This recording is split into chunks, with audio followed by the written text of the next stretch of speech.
Well, hello, boys and girls. Now we're going to be having story time. And the story we're going to be reading is called Could Somebody Pass the Salt? And this is a story of Hudson Taylor. If you remember, Hudson Taylor was a missionary to China. But this story begins when he was a little boy. So here we go.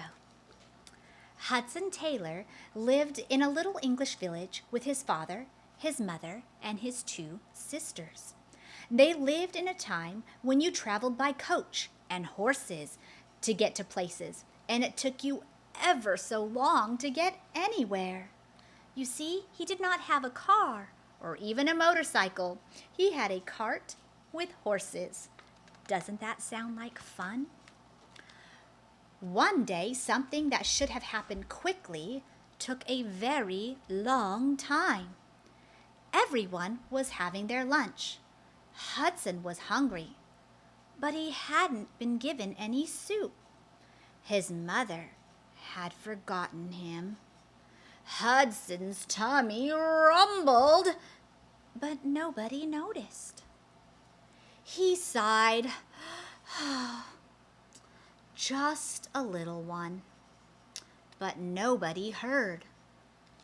What would Hudson do?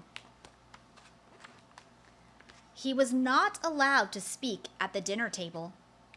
He had to be quiet. He wasn't allowed to raise his hand at the dinner table. Hudson had to sit still. He wasn't allowed to whistle or wiggle or do anything but eat. And Hudson couldn't eat, as he hadn't been given any soup. So Hudson just sat and listened. His father was talking about China. In that country, there were big rivers, high mountains, and wonderful people with long flowing cloaks and jet black hair. Even the men wear their hair in plaits, his father exclaimed, and the women have very tiny feet. Hudson's father told them about how the Chinese were very clever and had made wonderful inventions. You can see amazing animals there, breathtaking scenery, and beautiful plants, but they don't have Bibles. Hudson's father sighed. Who is going to tell the Chinese people about God? He asked. Hudson didn't know the answer to that question, and besides, he was still waiting for his soup. Just then, he had an idea. I am allowed to ask for the salt, Hudson remembered, and when he asked for it, his mother looked at his empty plate and gasped. Quickly, she ran into the kitchen to fetch him some soup. Just as he finished his soup, he remembered something. Hudson remembered that the Chinese people did not have any Bibles. How will they find out about God if they don't have Bibles? Hudson wondered. Someone would have to bring the Bibles to them, he decided. Many years later, Hudson was walking down a busy Chinese street. His short blonde hair was now long and black. His smart English suit had been replaced by a beautiful Chinese robe.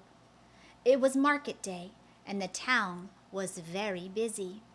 There were lots of people and lots of animals, and Hudson had a job to do. He bowed politely to an old man on the corner of the street and sat down to speak to him about Jesus. The old man's eyes shone and he smiled when he heard that God loved him. Before he left, Hudson handed him some paper with beautiful Chinese writing on it. The old man could now read about Jesus for himself. It is amazing, thought Hudson. When I was little, I was worried about not getting my soup. But so many Chinese people have not heard about Jesus. That is something very sad indeed. I hope things will change soon. Hudson walked back through the market. Other people needed to know about Jesus too. And other people did hear about Jesus. Lots of them. Hudson Taylor worked hard for many, many years. Lots of Chinese people know and love Jesus now. But there are still many people who haven't heard about him. Hudson Taylor was once a little boy just like you, or maybe you're a little girl, and God had placed in his heart a desire to let the world know about Jesus, to let the world know that there is a God in heaven who loves them. And that desire in his heart took him all the way to China, where he shared the love of Jesus and he gave Bibles to those who did not have them. Whatever plan God has for you, I know it's a great one. And by learning about people that love Jesus and live for him, we can learn that God can use us too.